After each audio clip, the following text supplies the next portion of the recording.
All right, good evening. My name is Mike Benner. I'm the Public Information Manager here at the Portland Police Bureau. I want to welcome everybody and thank you for joining us on such short notice. We're here to address the shooting incident involving federal agents in Southeast Portland earlier this afternoon. We have a number of speakers, including Mayor Keith Wilson, Governor Tina Kotek, and many others who I will let introduce themselves as they come to the podium. We will begin with Chief Bob Day, who will share some details about the shooting and then some of those remarks of his, and we'll go on from there. Thank you. Thanks, Mike. I'm going to share just a few details.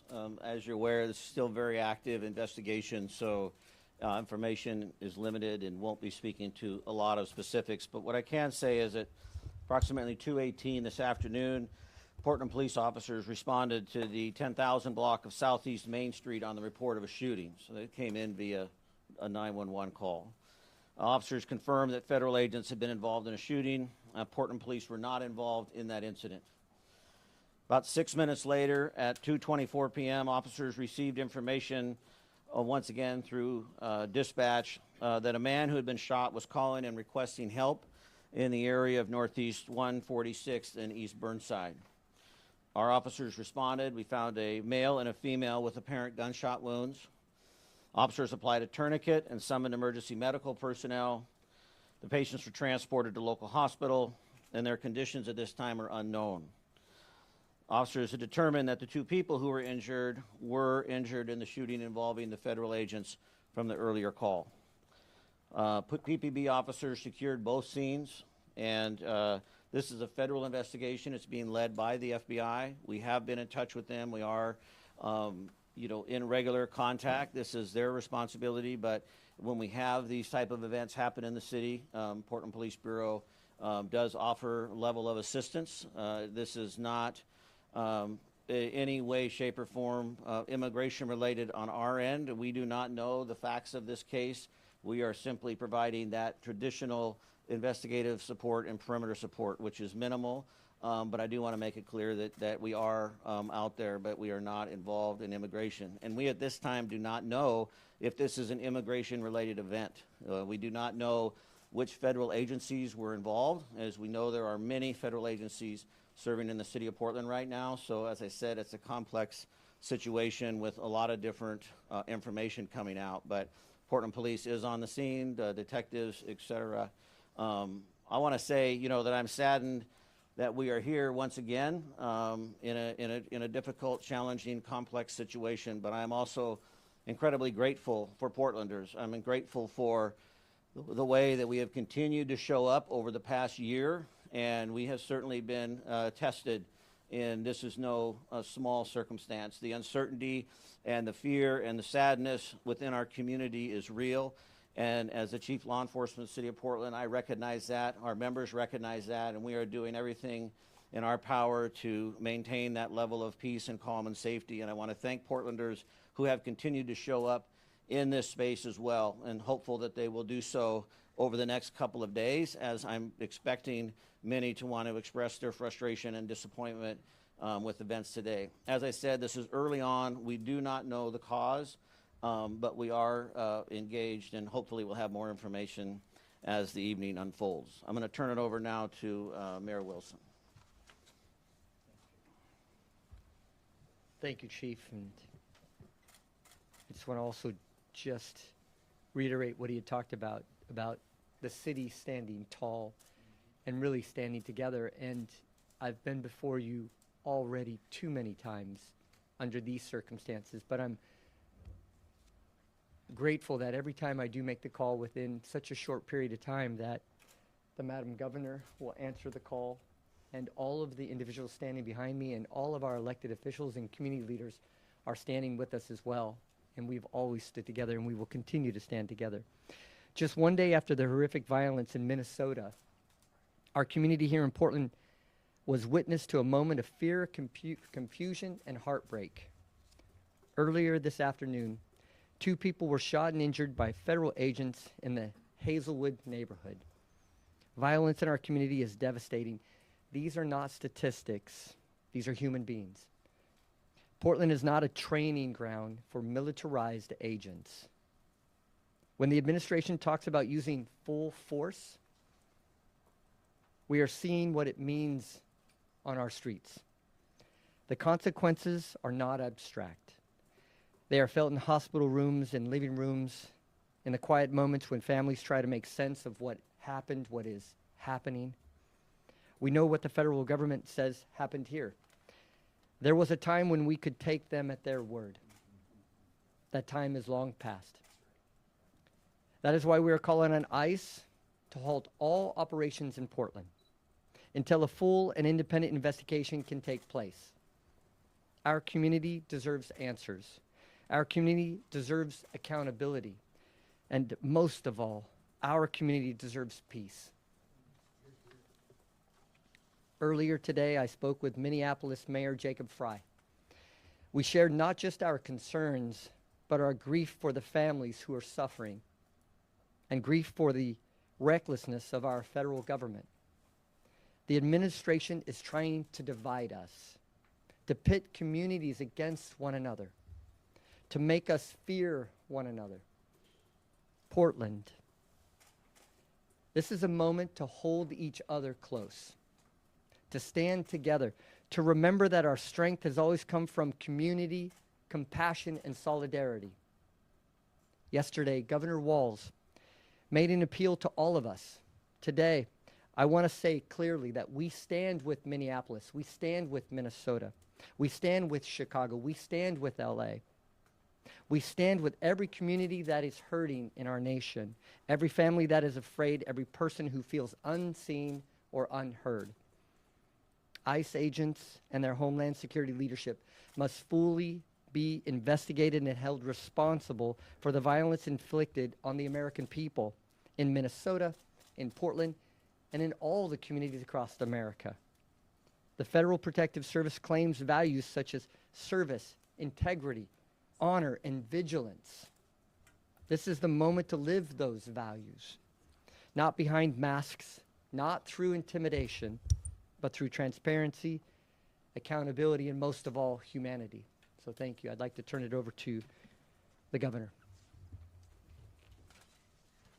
Thank you, Mr. Mayor. Thank you, Chief Day. Good evening, Oregonians. We are standing here today united as a state, wanting peace and safety in our communities. We are all shaken and outraged by another terrible, unnecessary, violent event instigated by the reckless agenda of the Trump administration.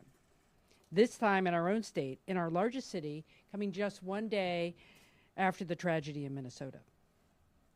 While the details of the incident remain limited, one thing is very clear. When a president endorses tearing families apart and attempts to govern through fear and hate rather than shared values, you foster an environment of lawlessness and recklessness. Trust is essential to maintaining community safety and the rule of law. Federal agents at the direction of the Department of Homeland Security are shattering trust. They are hurting people and they are destroying day by day what we hold dear. Our sense of safety and our literal safety are severely undermined by what happened this afternoon in Portland. I'm so thankful that no one died and more people weren't hurt. The Attorney General and other leaders have been clear about our concerns with the excessive use of force by federal agents in Portland. And today's incident only heightens the need for transparency and accountability. Oregonians deserve clear answers. And I am aligned with the mayor. The priority right now is a full, completed investigation, not more detentions. My message to the federal government is this: we demand transparency. We demand your cooperation with Portland Police and the Multnomah County DA, because we need to investigate this incident efficiently and effectively so we can rebuild trust with our nation's government. There are those who want to cause chaos, but Oregonians know how to stand up and speak out peacefully. We must remain united in peaceful opposition to efforts to tear our community apart. We must not turn against each other We must stand neighbor to neighbor. We must not take the bait. And I want to end by saying I'm grateful to the first responders who have been managing this incident today here in Portland. And I stand and we stand united with Americans across our country and with Minneapolis and Minnesota in light of these very troubling events. Thank you. I'd now like to hand over the podium to Senator Casey Jama, Democratic leader in the Oregon Senate. Well, good afternoon or good evening, everyone. My name is Senator Casey Chama. I also serve as the Senate Majority Leader. I live Hazelwood neighborhood. The incident took place not that far where I live in my home. I'm raising my 2 children and live with my wife. I have a few messages, but let me start to say this one first. My prayer is to the families and those who are hurt, and I hope they will recover speedily. As I said, I have been in this country about 28 years and a former refugee. I have never thought I will see this moment in the United States of America. This is a challenging time for us. My colleagues and I are working together to ensure that we address this issue at the state legislative level. We want to do as best as we can to protect the Oregonians who are fearful, who are scared, who are facing persecution under federal law. So we're going to introduce quite a number of bills that will be trying to minimize the impact of ICE in our community. I'm outraged and angry and frustrated, as many Oregonians are. Let me speak to Oregonians. I share your frustration. An immigrant refugee community, let me talk directly to them. I share your fear. I share your challenges that we're all facing. And I know that the struggle is real. Let me say this to the Oregonians. Oregonians are welcoming. State of Oregon is welcoming state. We want to keep that way. We want to fight for that. We want to work hard for that. And we want to make sure that all Oregonians feel welcome.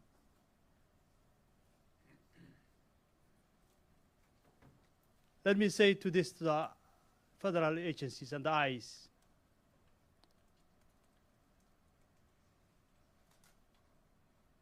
This is Oregon. We do not need you.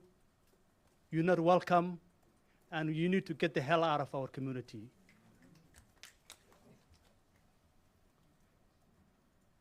Now I want to turn to the podium to Multnomah County Chair Jessica Figgebert Peterson.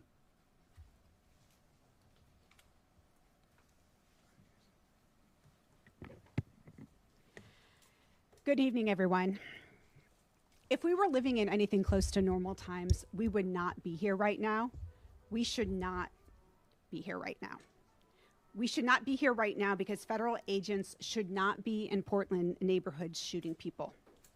We should not be here right now because Renee Nicole Good should be alive and with her family in Minnesota right now.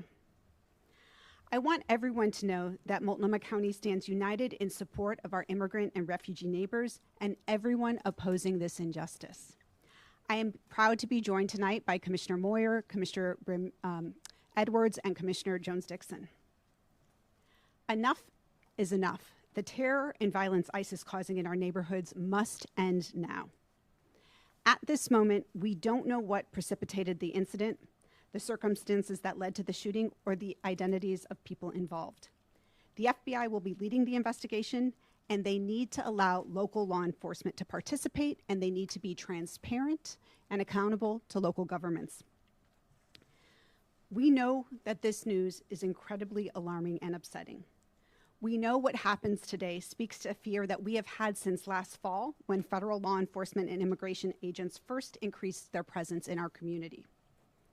Multnomah County will not stand by as federal governments attack our neighbors. Just this morning, our board unanimously voted to extend an emergency declaration in response to the ongoing harm of ICE activity, and we will keep showing up in every way that we can. During our vote, I shared that over the holidays, my office received a string of emails and calls from neighbors in the Brentwood-Darlington neighborhood who are asking for help to find 2 neighbors who were kidnapped by federal agents the day after Christmas.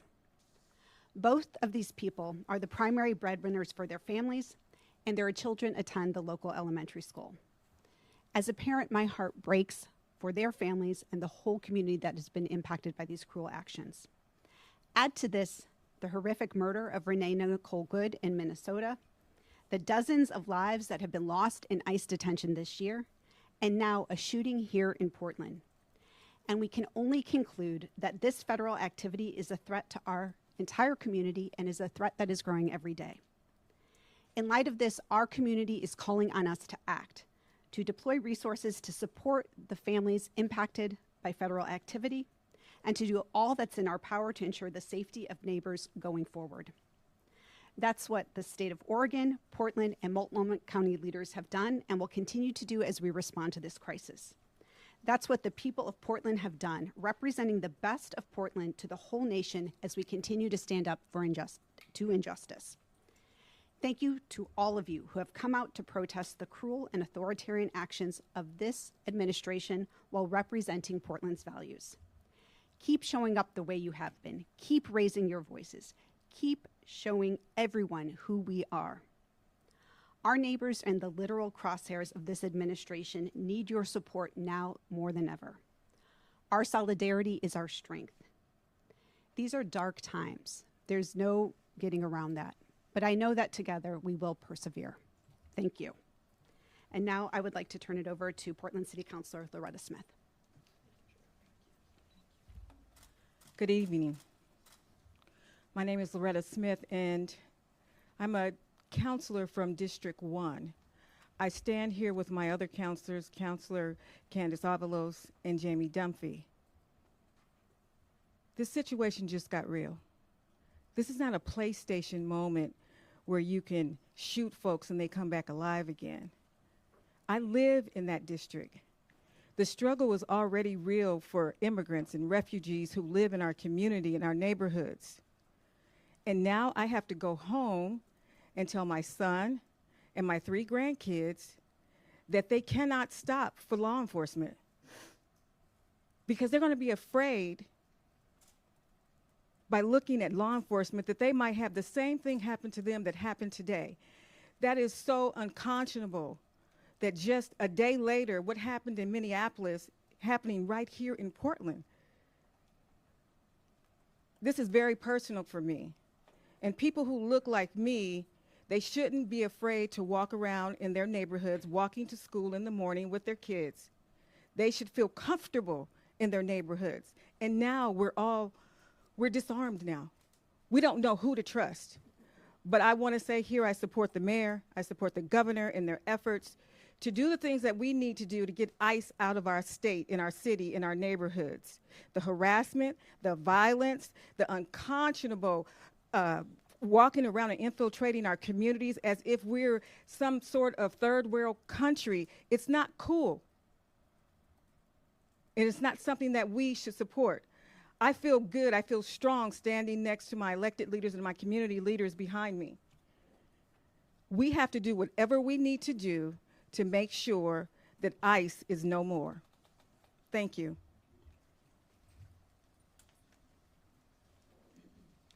I'd like to introduce Latino Network and Tony DeFalco. Good evening. Tony DeFalco, Executive Director at Latino Network. We are hurting tonight in our community. We are tired of this violence in our community, and we're pissed off. Just last week, we buried one of our young people from gun violence, not less than a mile from this site at 148th and Burnside. This kind of violence is nothing new to our neighborhoods here in Portland and Multnomah County, and we've been working hard for decades to reduce this trend of gun violence by private individuals, but worse, by state-sponsored violence in our neighborhoods. And for this to happen tonight, in many ways, is not a surprise to us. It has been perpetrated upon us for many, many decades as part of routine operations to balance power against our community. So tonight, we have a few calls to action. One, we call on our state leadership to continue its efforts to minimize the role of federal authorities in our communities and to enact legislation in the short session that allows for private right to action, to sue, to enable our Attorney General and others to bring charges against the perpetrators of these violent acts, and to go even further to protect immigrant communities from this ongoing violence and oppression. Two, we desperately need investment in our community. We are picking up the pieces. 2 weeks ago, 2 mothers were taken from their families. And in our community, the mothers are the glue that holds everything together. And by targeting mothers, they are trying to rip away the fabric of our very community. The ability to take care of our young people, to take care of entire families, and to match up breadwinners, resources that are coming in with the ability to get kids to school, get kids into preschool, is absolutely devastating to us. And we are desperately trying to fill the gaps by providing wraparound supports to our communities in the form of rent eviction prevention, food, other necessary things coming from these violent acts of detention and now physical violence. Those resources are not coming from our state yet. We need those resources to come from our state immediately. And last, we are gathering tonight to mourn this act of violence at Legacy Emmanuel Hospital, and we're asking all those that are watching or reading tonight to join us to honor all of those that have been impacted by these violent acts by our federal agencies over the last several months, and to know that we cannot be ripped apart despite these intentions of our federal government. We will continue to hold each other close and continue to be the strong fabric that our entire city, county, and state need from our Latina community. Thank you. Next up, Pastors Hennessy and Knutson. I'm not going to choose.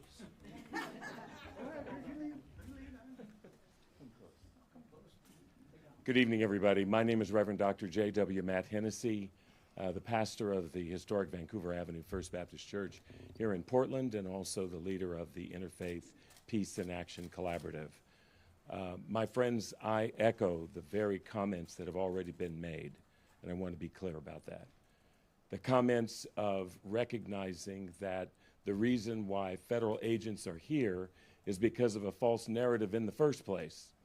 When people were told that Portland was on fire, Portland was burning.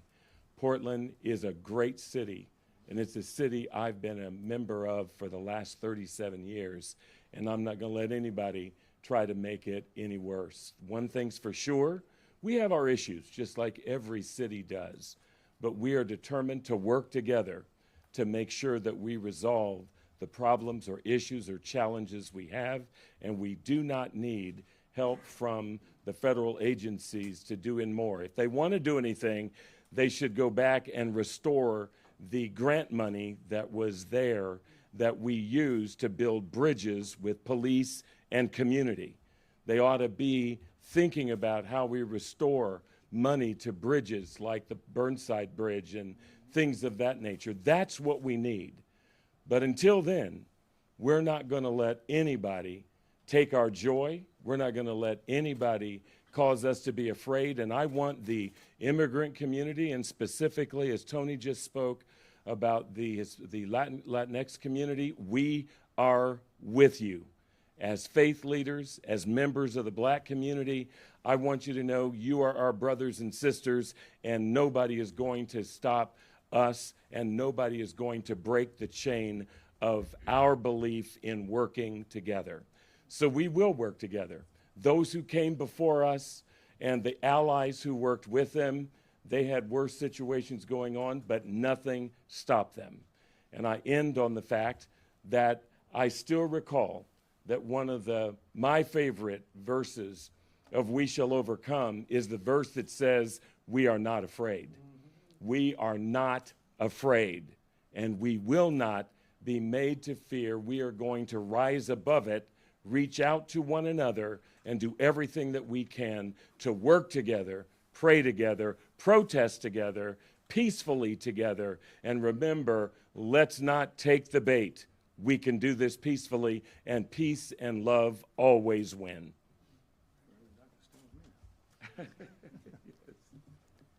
Thank you, Dr. Hennessy, and to the mayor and the governor, thanks for your leadership and all the elected leaders, Chief Day, and all our friends, Tony and the rest. My name is Reverend Dr. W.J. Mark Knutson, Senior Pastor, Augustana Lutheran Church, a church that declared sanctuary my first year there 30 years ago because people were facing deportation. We're in a lawsuit right now with the federal government, with Pacun, our church, a church in Florida, a large Catholic church in San Diego, and the Interfaith Council of San Francisco. It's moving now quickly in the courts. And the National Education Association has joined that as well. So around this country and this city and state, people are weaving together a movement built on nonviolent direct action to challenge what is into something that can be new. I do want to say to the press today, we celebrate your work. You're not fake, you do real news, and you are storytellers. There wouldn't have been a civil rights movement or a farm workers movement in the same manner without the press being there to cover it. So thank you, and know you're valued. Let me say this, my 1 minute's almost up. I followed a Baptist pastor, so I can take a little bit more time. But I want to say this. We're coming up on the King weekend. And a year ago, we backed our 30th King service back a week until this new administration came into office. Mayor, you came and spoke at that.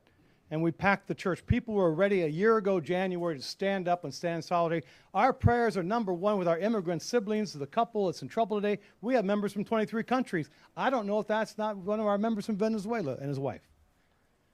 It's going through all of our minds. Some of my colleagues say, you were crying. I was crying. We are all crying. We are so torn in this moment, and with a very diverse family myself, as a white male, I can drive around. But my son, my wife, my grandson, daughter, others, our biggest extended family, it's dangerous out there. And so to know this, the faith community, interfaith, we work closely together in Oregon.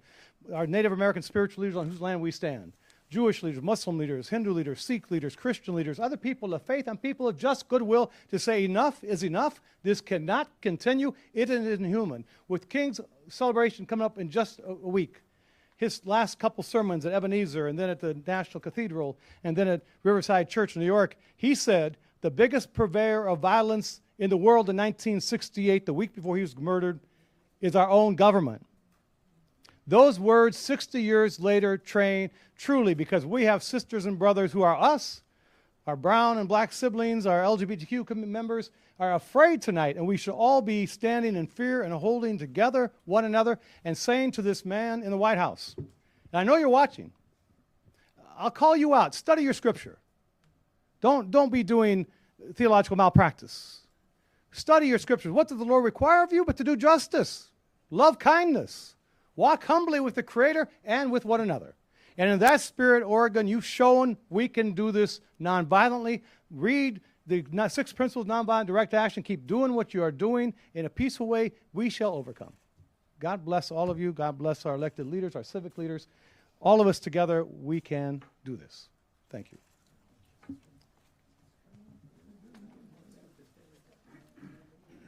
I'd like to call up Jessica Maravilla with the ACLU.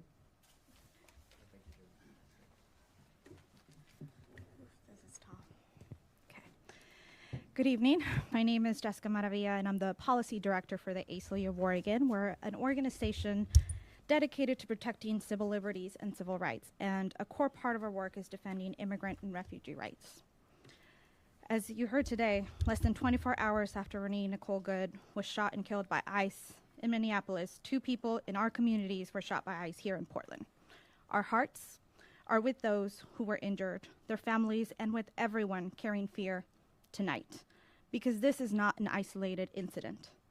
This is the continuation of ICE harming our communities. While there is still much we don't know, we do know this. People are in the hospital tonight because of the actions taken by our federal government, funded by our tax dollars. And this did not happen in isolation. For months, federal immigration agencies have operated with impunity, deploying heavily armed agents into American communities, smashing car windows, dragging people from their vehicles, tear gassing peaceful protesters, and terrorizing neighborhoods. This is what it looks like when a government brings a war posture into everyday life, into streets, into sidewalks, and communities where people are supposed to be safe.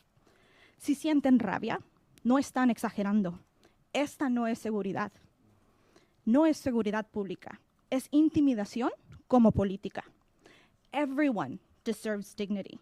People deserve to go to work, to take their kids to school, to go to medical appointments, to live their everyday lives, and stand in solidarity with neighbors being harmed, without fear of being detained, harmed, or killed by the federal government. Nadie debería vivir con miedo simplemente por existir. No human being is collateral damage. Renee Good and the 2 community members shot today are human beings. They are our neighbors. Her death, alongside the violence we witness here today, is a warning about what happens when cruelty is normalized and accountability disappears. This is about law versus lawlessness, dignity versus fear, and whether we will tolerate violence carried out in our name. We cannot undo what has already happened, but we can refuse what comes next. We can demand accountability, insist on transparency, and stand together calmly, firmly, and peacefully to protect one another.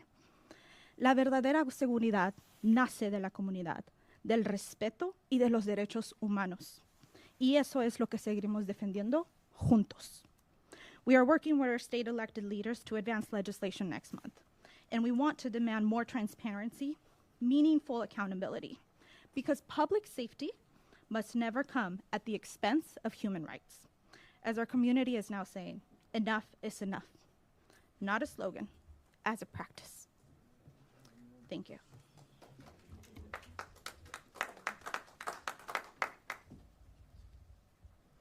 Buenas tardes, everyone. Mi nombre es Andrea Valderrama, el representante estatal del Distrito 47, Outer East Portland. Good evening, everyone. My name is Andrea Valderrama. I'm the state representative of House District 47, and I live in the Hazelwood neighborhood. I am horrified by the violence that we've heard about just down the street from my house where I was today. My heart goes out to those hurt today.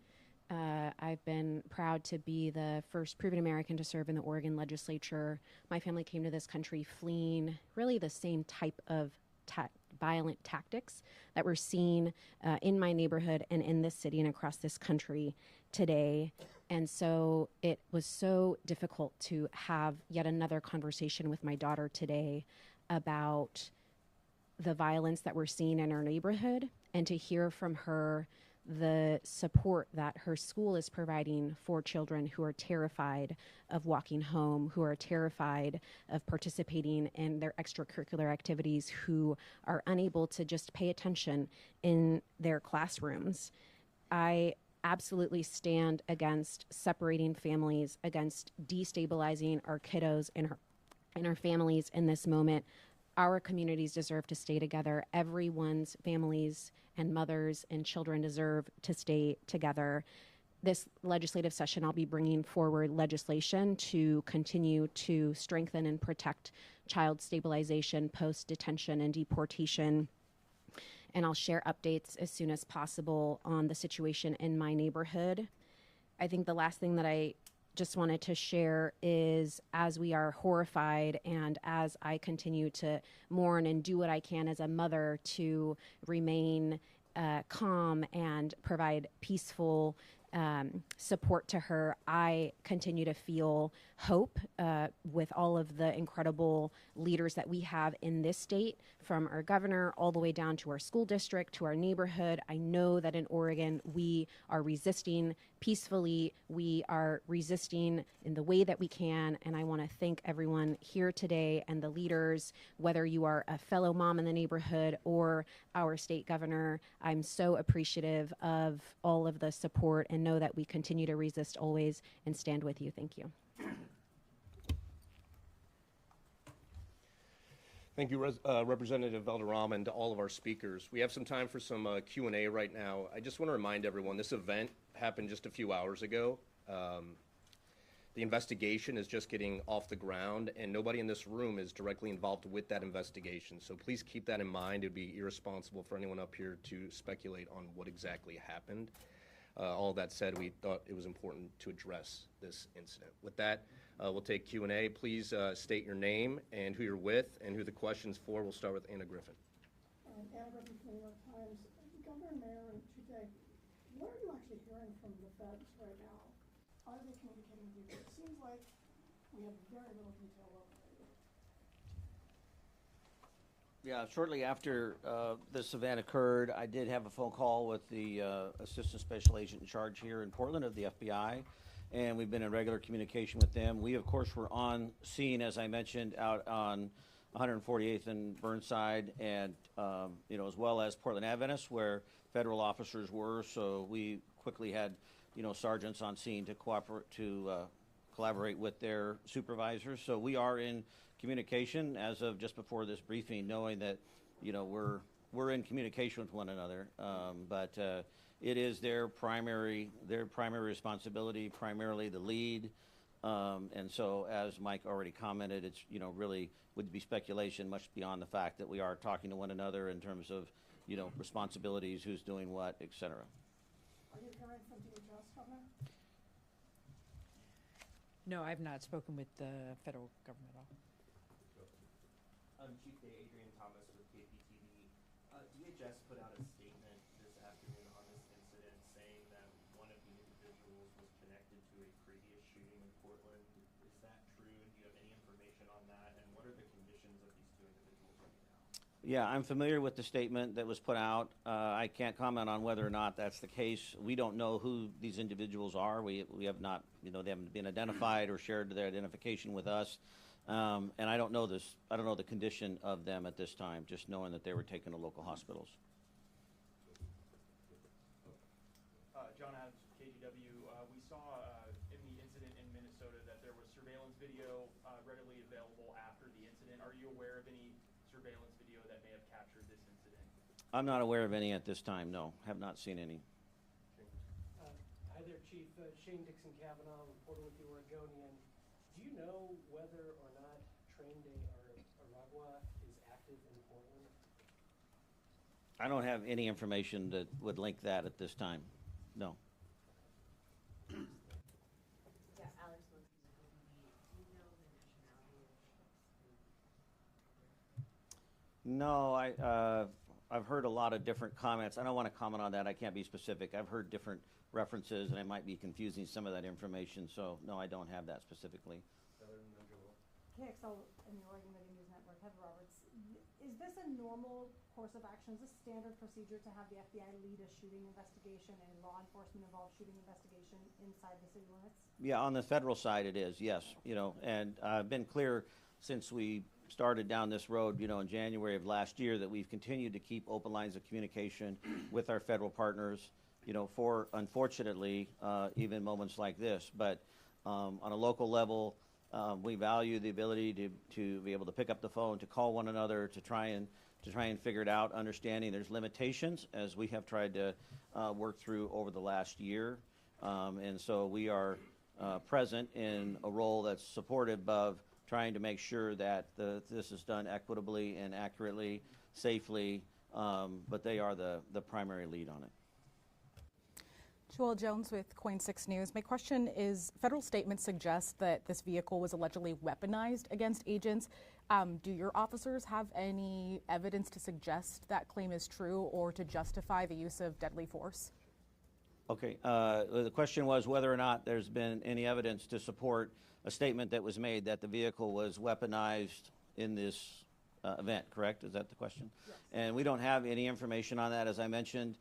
We responded after the fact to both the shooting scene. Once we were at the shooting scene, the vehicle was already gone, because then 6 or 7 minutes later, we responded to where the victims had called 911. So we don't have any Were the firsthand agents information. still on the ground, though? Were the federal agents involved in this shooting still on the ground when your officers arrived? Yes, there were federal officers both at the original scene, and then federal officers met us out at the scene farther away. But we don't have any information to confirm or deny, the behavior of the vehicle, the use of the vehicle.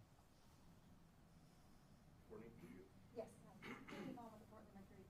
I know recently the federal agency DHS has asked you for investigative files related to arrests.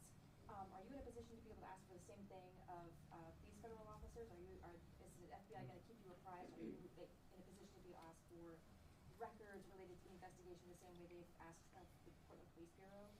Well, the question is whether or not we are in a position to ask for records, documentation in a manner similar to how the Department of Justice is asking them of the Portland Police Bureau right now. I think you're referencing our settlement agreement. So it's not quite an apples to apples comparison. There's a couple of different things there that are nuanced. Certainly there is an opportunity for, whether it be the city of Portland or the state of Oregon, to make a request for that information. I mean, from a public record standpoint, whether or not, that process will bear any fruit, I don't know. But it's different than the conversation we're having around the Department of Justice utilizing or attempting to utilize settlement agreement to retrieve information that we believe they don't need to have access to. Do you expect the FBI to keep you apprised of the status of the investigation as it unfolds? Well, this is uncharted territory for us. I'm not exactly sure. Frankly, there's a lot of competing interests, as we know, in this area. I value, like I said, our local partnerships and the communication and transparency that we have shared. But there's also a lot of cooks in the kitchen here with a lot of strong opinions. And all I can say is, in the moment, we have had lines of communication. Whether that will change or not over the course of time, I don't know. Do you have a sense of how many federal officers were involved in the shooting and maybe how many shots were fired? No, I don't have the details of that right now. Anything else? Question. My name is Ernesto, Chief Executive with Hacienda CDC. Chief Day, what is your assessment regarding the national trend in terms of involving ICE, Border Patrol agents, and so on and so forth? They are always right. So what makes us believe that any investigation that they conduct will be accurate, just, and real? And what is the role of our authorities locally to unravel, to counter, if you're not involved at all? What makes us believe that they are already sacrificing and saying things online and public outlets that these people were from Tren de Aragua, that they were from a prostitution ring, and so on and so forth? I mean, they already made the judgment. In Minnesota, you already saw this. They stepped away from involving local police enforcement and kept that investigation with just the FBI, which obviously is going to lean towards benefiting the federal government entirely. I mean, I don't trust the federal government whatsoever. So what are we doing, to counter that kind of misinformation they provide? Yeah, and just to summarize, I want to make sure I'm hearing the question correctly, is, what are we doing specifically to challenge or potentially counter the narrative or the description of events or the results of the investigations, et cetera. And this has really been sort of the crux of the conversation over the last year, and it's something that weighs heavily on me as a local law enforcement leader.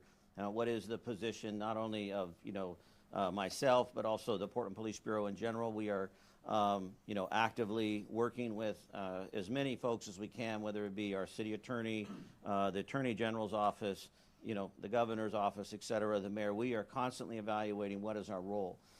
The challenge, I think, that many of us are facing, understandably so, is the want for certainty, the want for clarity, and what saddens me in this process is the tearing down of legitimacy around law enforcement, and something that we have worked so hard for in this community. I stood here just a moment ago thinking that this is really an example about how joy and sorrow can coexist at the same time, because this room represents something that's unique in terms of, as a police chief, in terms of the relationship for community. So I hear what you're saying, and to answer your question specifically, at any opportunity that we have that we're able to step in, much like we are doing tonight, we try to take advantage of that, and not take advantage of that in a bad way, take advantage of that in a sense that we want to be available to determine as much information as we can to try and bring legitimacy to the process. But there are, long-standing historical court decisions and authorities granted to the federal government that are certainly being tested over the last year in the area specific of policing. And we rely upon, the counsel of, others, attorneys, and the rulings from judges. We saw this in the court case that we had with the National Guard. You had 3 Portland police commanders testify. We were the only ones who testified on behalf of the city of Portland, was 3 Portland police leaders over the course of 2 days, which the judge agreed with to prevent the National Guard from being deployed in Portland. And that was based upon the work we had been doing in terms of gathering information, staying true to the rule of law, being factual in our reporting. So the best that I can offer, and I know this is hollow and not enough, but the best that I can offer is that Portland Police Bureau will continue to adhere to the rule of law. We will continue to document. We will continue to be engaged. We will continue to be vigilant. We will continue to report behavior that is illegal or certainly outside the lines, but we are also going to continue to show up for all of Portlanders. We have time for one more. Go ahead. John Rudolph. You next, then we got A brief question. Homeland Security put out a tweet on X a couple of hours ago alleging a whole array of facts about the shooting. Have you seen that? Yes, I have, but I have no information to verify the validity or accuracy of it. Last question. Natalie Ferdig with Politico. My question is for the governor. I know you've spoken to the president in the past, sometimes when there's been situations sort of similar to this. Have you reached out to the White House? Are you trying to have a conversation with him about this? Well, this is a fast-moving situation just from this afternoon. I have not spoken to anyone in the administration, but I have been in contact with Governor Walz in Minnesota. And I just want to reiterate that we in Oregon are shocked and saddened by what happened in Minneapolis, and that Americans across the country, including governors, are standing together to say we need something to change from the federal government. There's always a moment that things can be better and different. Maybe this will be that moment where we actually have partnership with our federal government to understand the facts, get to the bottom of this, and stop the violence in our communities. And I know that governors around the country believe that. Thank you. Thanks, Mike. All right, thank you to all of our speakers. Thank you for being here again on such short notice. At this point, I do not anticipate another briefing or news conference this evening, but I know my team and the communications team for the city is engaged and will be throughout the coming hours and days, so be on the lookout for communication from our teams. With that, thank you for being here and have a safe evening.